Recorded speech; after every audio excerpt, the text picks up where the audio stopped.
You don't need to change your personality to fit in. You just need a bit of professional diplomacy in order to excel in the current world we live in and to thrive much better than you've expected. Hey guys, welcome to Edaton's Golden Treasures, your one-stop for personal growth insight and exploration of self-mastery.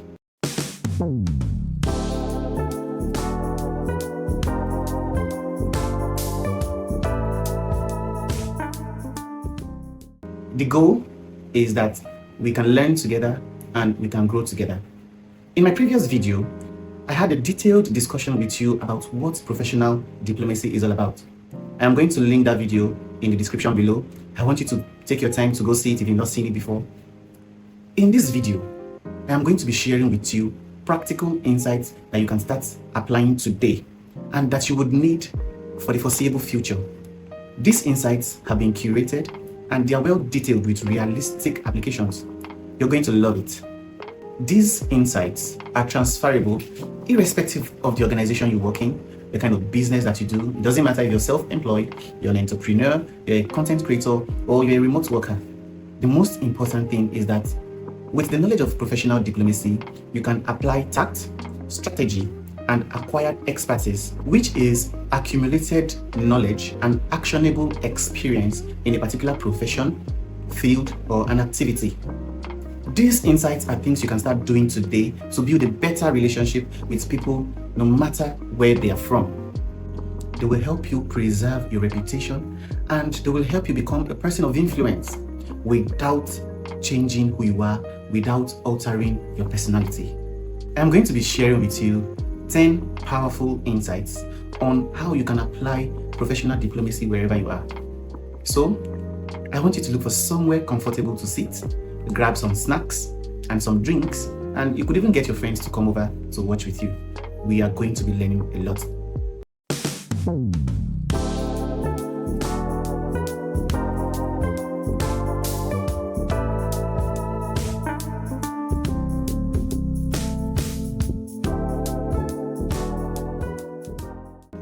You must learn to be dependable.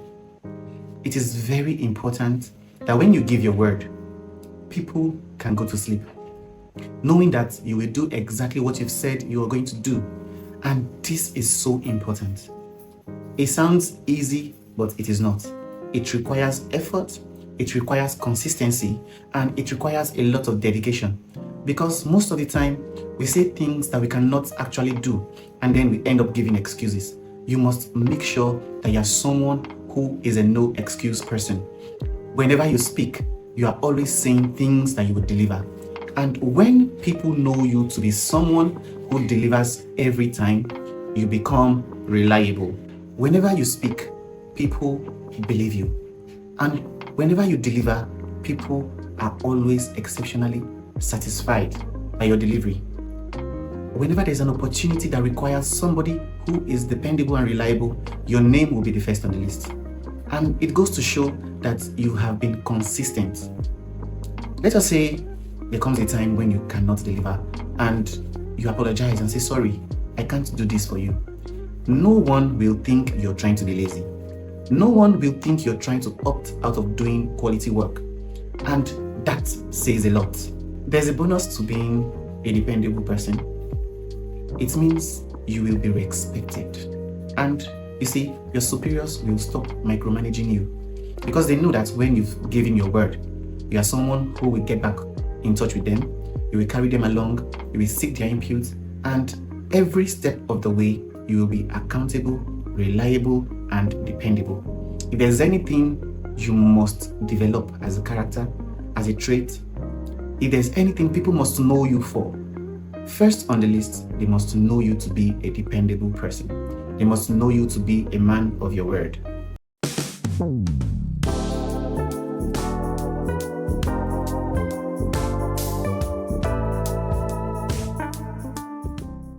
Don't be that guy who walks into the room like he knows everything. Don't be a loudmouth trying to show off and impress everybody.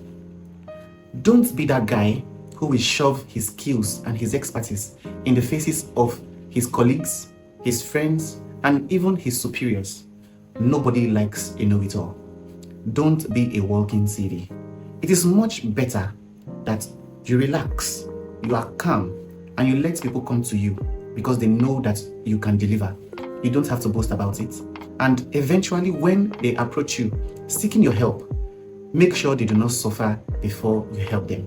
Give them what they need, help them out, show your skill, and be dependable. Show up your value. Don't expose everything you can do at once. When you do that, your value diminishes. But if at every meeting they ask for an idea, and like that, you give them a new idea, you give them a new insight, you show them that you have another creative skill up your sleeve, you will remain invaluable because they know every time they call on you, there is always something new.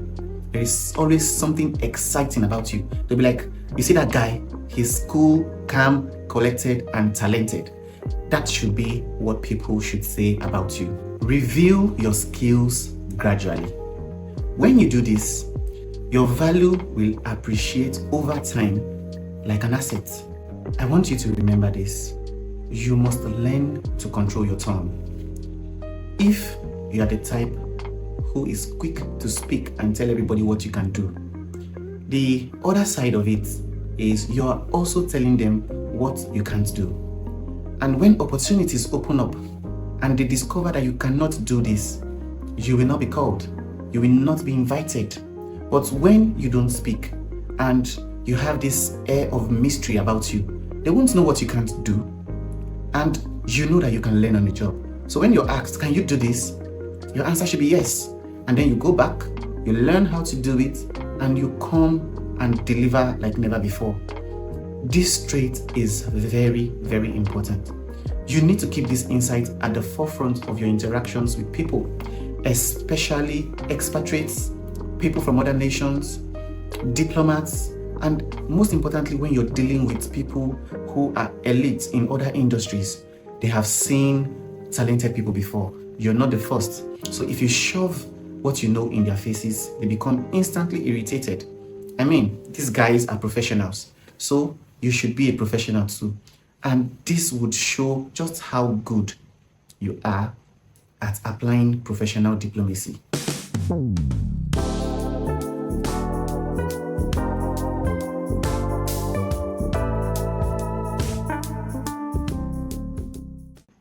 This is a universally known fact.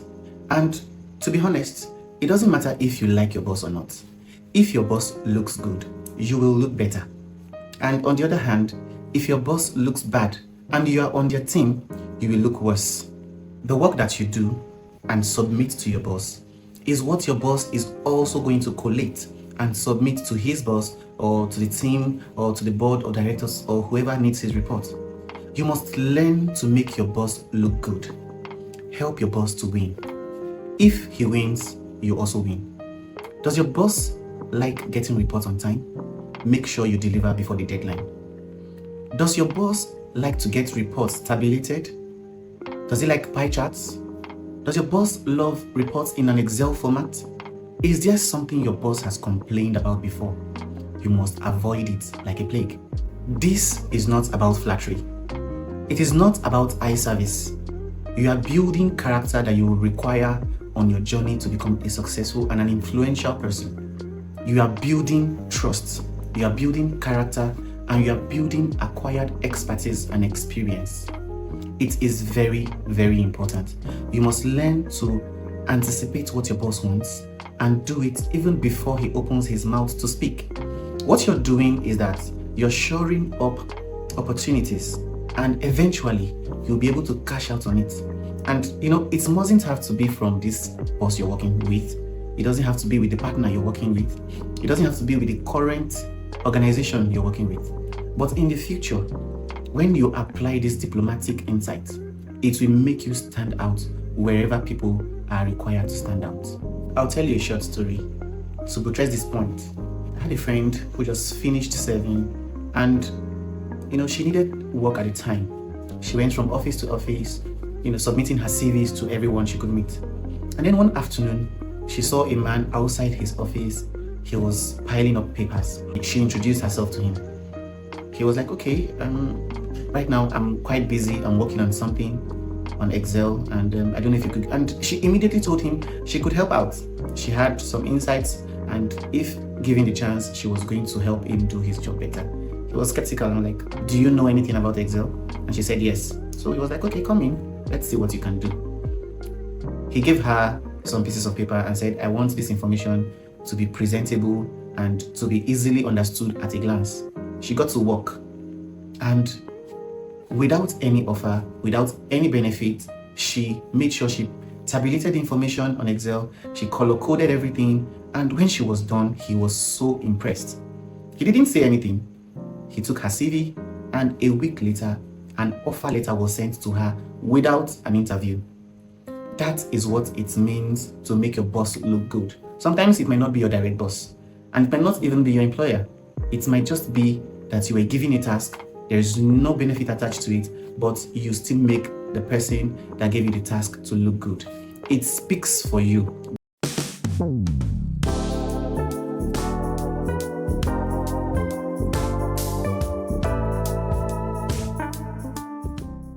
Generally, in the world of business, in the corporate world, and in the international space, people tend to believe what your boss says about you more than your personal story.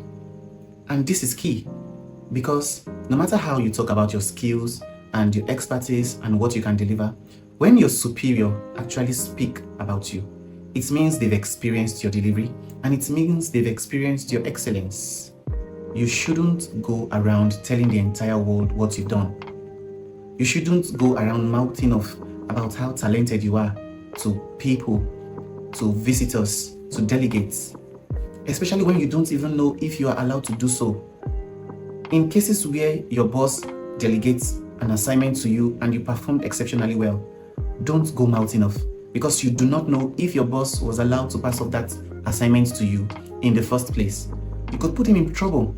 So always let your boss speak for you.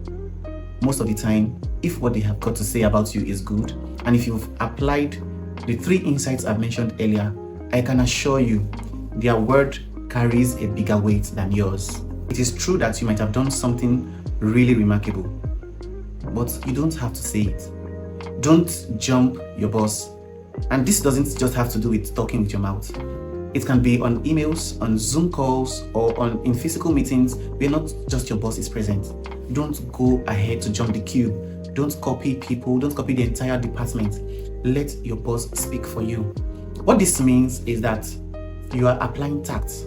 You are being emotionally intelligent with your communications and interactions. And in the end, you know what they say. If you blow your trumpet yourself, yes, it will sound for a while. But if 10 people are blowing your trumpet, that's a band. The flip side is that if you don't understand these diplomatic insights, you will end up getting criticized. Instead of probably getting congratulated and promoted, you're going to get crucified. And when they see that you don't know how to control yourself, they are going to bury you under a pile of work. And that is not good for you. It's not good for your career. It's not good for your business. It's not good for you in any space at all.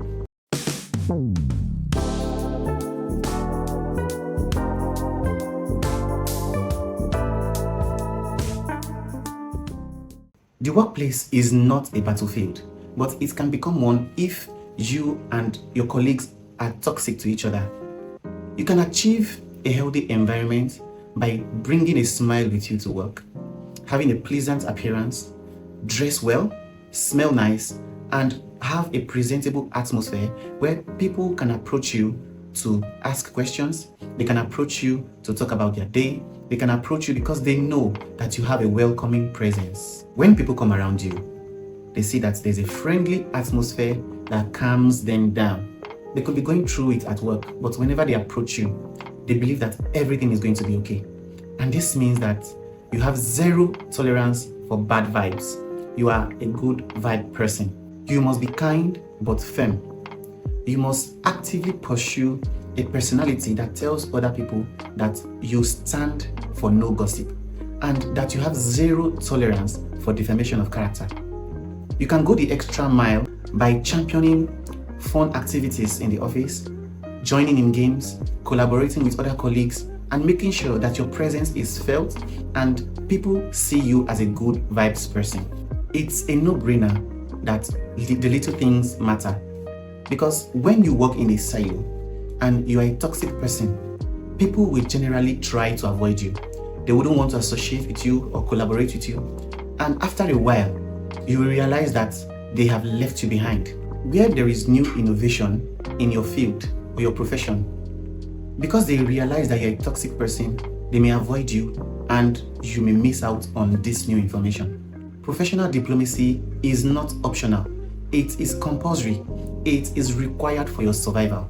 You must learn the basics, you must master the basics, and you must apply it daily in whatever space you find yourself. If you have watched this video to this point, I am really glad. It means you're learning something. So go ahead, click on the subscribe button, like this video, put in a comment or two, and share the video to your friends so they can come see what you're learning. There's still more in store. There are 5 other insights I'm going to be sharing with you in the next video. Stay tuned and see you in the next video.